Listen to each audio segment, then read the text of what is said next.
ஆகாஷ்வாணி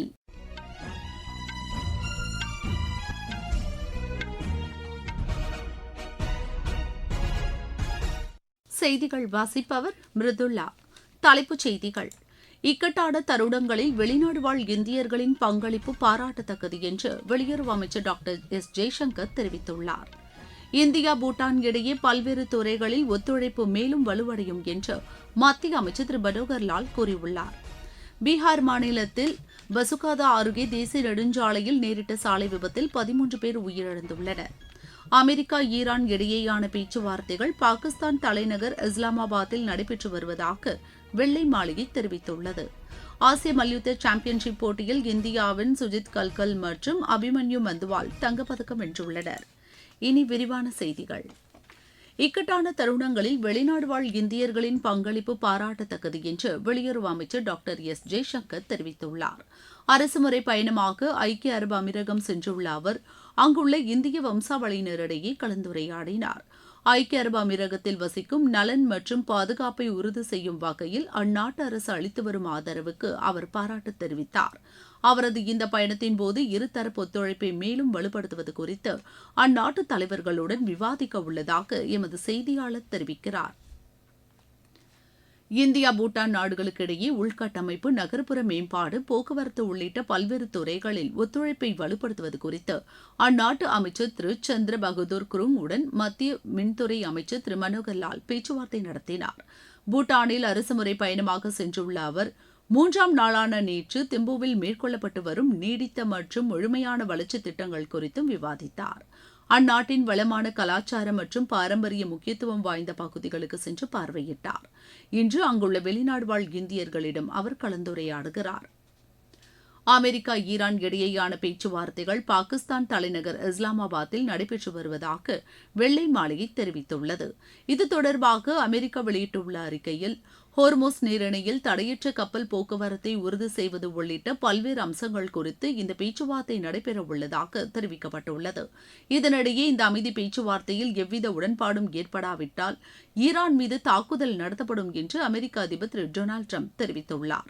இந்நிலையில் அமெரிக்காவுடன் 3வது சுற்று பேச்சுவார்த்தைகள் நடைபெற்று வருவதாகவும் இந்த பேச்சுவார்த்தையில் மோதலை முடிவுக்கு கொண்டு வருவது குறித்து 10 அம்ச திட்டத்தை ஈரான் வலியுறுத்தி வருவதாக அந்நாட்டு ஊடகம் தெரிவித்துள்ளது.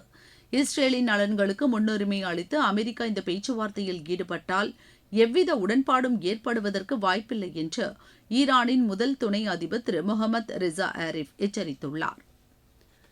மேற்குவங்க மாநிலத்தில் முதற்கட்டமாக தேர்தல் நடைபெறவுள்ள 152 சட்டப்பேரவை தொகுதிகளில் அரசியல் கட்சிகள் முழுவீச்சில் பிரச்சாரம் மேற்கொண்டு வருகின்றனர். கத்துவா, ஜாங்கிப்பூர், குஷ்மந்தி ஆகிய இடங்களில் நடைபெற்ற தேர்தல் பிரச்சார பொதுக்கூட்டங்களில் பிஜேபி மூத்த தலைவரும் பிரதமருமான திரு நரேந்திர மோடி உரையாற்றினார். இம்மாநிலத்தில் பிஜேபி வெற்றி பெற்று ஆட்சி அமைத்தால் ஒரே சிவில் சட்டத்தை அமல்படுத்துவதற்கு முன்னுரிமை அளிக்கப்படும் என்று கூறினார். இம்மாநிலத்தின் அடையாளம் மற்றும் வளர்ச்சியை உறுதி செய்வதற்கான நடவடிக்கைகளுக்கு உயர் முன்னுரிமை வழங்கப்படும் என்று பிரதமர் கூறினார். இதனிடையே மேற்கு மிதினாப்பூர், ஜார்கிராம் பகுதிகளில் திரிணாமுல் காங்கிரஸ் கட்சி தலைவரும் அம்மாநில முதலமைச்சருமான செல்வி மம்தா பானர்ஜி கலந்து கொண்டு உரையாற்றினார். தேசிய குடிமக்கள் பதிவேட்டின் மூலம் இம்மாநில மக்களை பிஜேபி பிளவுபடுத்தும் நடவடிக்கைகளில் ஈடுபட்டு வருவதாக அவர் குற்றம் சாட்டினார். கிழக்கு பர்துவான் மற்றும் பெர்பூம் பகுதிகளில் நடைபெற்ற தேர்தல் பிரச்சார பேரணிகளில் திரிணாமுல் காங்கிரஸ் கட்சியின் பொதுச் செயலாளர் திரு அபிஷேக் பானர்ஜி பங்கேற்று தீவிர வாக்கு சேகரிப்பில் ஈடுபட்டார். திரிபுராவில் பழங்குடியினர் பகுதிகளில் உள்ளாட்சி தேர்தலுக்கான வாக்குப்பதிவு இன்று தொடங்கியது. காலை 7 மணிக்கு தொடங்கிய வாக்குப்பதிவு பிற்பகல் 4 மணி வரை நடைபெறும். 28 பதிவுகளுக்கு நடைபெறும் இந்த தேர்தலுக்காக 1257 வாக்குச்சாவடிகள் அமைக்கப்பட்டுள்ளன. மொத்தம் 173 வேட்பாளர்கள் போட்டியிடும் இத்தேர்தலில் 9,62,697 வாக்காளர்கள் வாக்களிக்க உள்ளதாக எமது செய்தியாளர் தெரிவிக்கிறார். இனி தேர்தல் களம்.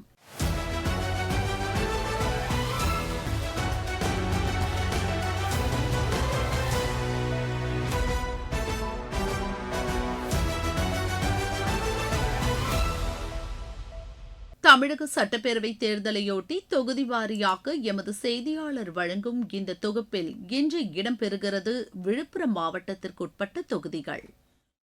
விழுப்புரம் மாவட்டம் ஒரு விவசாயம் தொழில் சார்ந்த மாவட்டம். 7 சட்டமன்ற தொகுதிகளை உள்ளடக்கிய விழுப்புரம் மாவட்டத்தில் எஸ்ஐஆருக்கு பிறகு மொத்தம் 15,44,625 வாக்காளர்கள் உள்ளனர். இதில் 7,64,377 ஆண் வாக்காளர்களும் 7,80,042 பெண் வாக்காளர்களும் 206 இதர வாக்காளர்களும் உள்ளனர். விழுப்புரம், செஞ்சி, விக்கிரவாண்டி, மயிலம், வானூர், திண்டிவனம், திருக்கோயிலூர் என 7 சட்டமன்ற தொகுதிகள் இங்கு உள்ளன.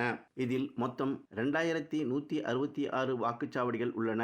இந்த வாக்குச்சாவடிகளுக்கு அனைத்து அடிப்படை வசதிகளும் மேற்கொள்ளப்பட்டு வருகின்றன. மாவட்டம் முழுவதும் தேர்தலை முன்னிட்டு 3 துணை ராணுவ படை குழுக்கள் வந்துள்ளன. மாவட்டம் முழுவதும் பேரணி, கலை நிகழ்ச்சிகள் மற்றும் பல்வேறு நிகழ்ச்சிகள் மூலம் தேர்தல் ஆணையத்தின் மூலம் 100% வாக்களிப்போம் என்ற கோரிக்கையை வலியுறுத்தி வருகின்றன. இதனை மக்கள் மத்தியில் விழிப்புணர்வு நிகழ்ச்சிகளாகவும் நடத்தி வருகின்றன. குறிப்பாக கல்லூரி மாணவர்களிடம் தேர்தல் குறித்த விழிப்புணர்வு ஏற்படுத்தப்பட்டு வருகிறது. மாவட்டத்தில் உள்ள 7 சட்டமன்ற தொகுதிகளிலும் கடந்த 2021ஆம் ஆண்டு தேர்தலில் விழுப்புரம், திருக்கோயிலூர், செஞ்சி, விக்கிரவாண்டி என 4 தொகுதிகளில் திமுகவும், திண்டிவனம், வானூர் ஆகிய தொகுதிகளில் அதிமுகவும், மயிலம் தொகுதியில் பாமகவும் வெற்றி பெற்றது. வரும் 2026ஆம் ஆண்டு தேர்தலில் 7 சட்டமன்ற தொகுதிகளிலும் என்டிஏ கூட்டணி, திமுக கூட்டணி, தமிழக வெற்றிக் கழகம், நாம் தமிழர் கட்சி உள்ளிட்ட பல்வேறு கட்சிகள் போட்டியிடுகின்றன. இதில் 4 கட்சிகள் மட்டுமே பிரதான கட்சிகளாக போட்டியிடுகின்றது. இதில் திமுக கூட்டணி மற்றும் என்டிஏ கூட்டணி ஆகிய இரு கூட்டணிகளுக்கும் இடையே மட்டுமே கடுமையான போட்டி நிலவுகிறது. முன்னாள் அமைச்சர் சி.வி. சண்முகம், முன்னாள் அமைச்சர் செஞ்சி மஸ்தான் உள்ளிட்டோர் இந்த சட்டமன்ற தேர்தலில் போட்டியிடுகின்றனர். மேலும் தற்பொழுது சட்டமன்ற உறுப்பினர்களாக உள்ள அன்னியூர் சிவா, சிவக்குமார், லட்சுமணன் உள்ளிட்டோர் மீண்டும் போட்டியிடுகின்றனர். விழுப்புரம் மாவட்ட மக்களின் கோரிக்கையை நிறைவேற்றும் வகையில் உள்ள அரசியல் கட்சிகளுக்கும் பிரமுகர்களுக்கும் வாக்களிப்பது என்று வரும் 23ஆம் தேதியை மக்கள் எதிர்நோக்கி உள்ளனர். விழுப்புரம் மாவட்டத்திலிருந்து ஜி. சுரேஷ்.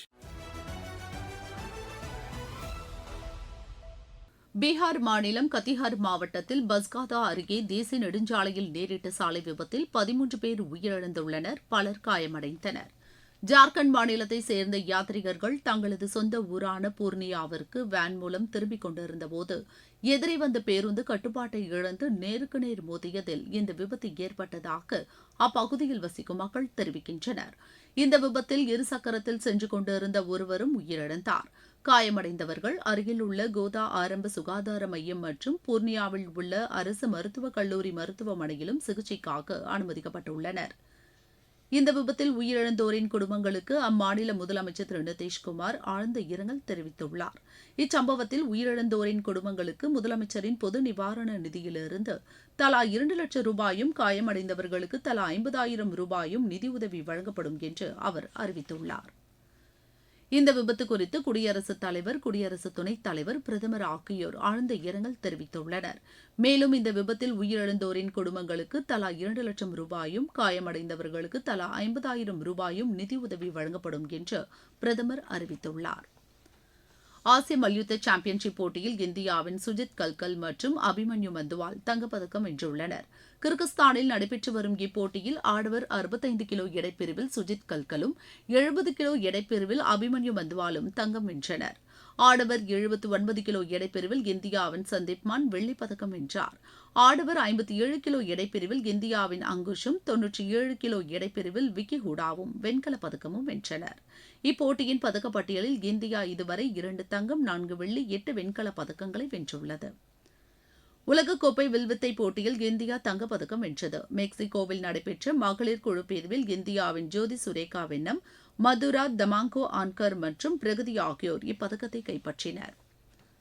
சைப்ரஸில் நடைபெற்று வரும் கேண்டிடேட் செஸ் போட்டியில் மகளிர் பிரிவு 11வது சுற்று இறுதியில் இந்தியாவின் வைஷாலி 7 புள்ளிகளுடன் முதலிடத்தில் உள்ளார்.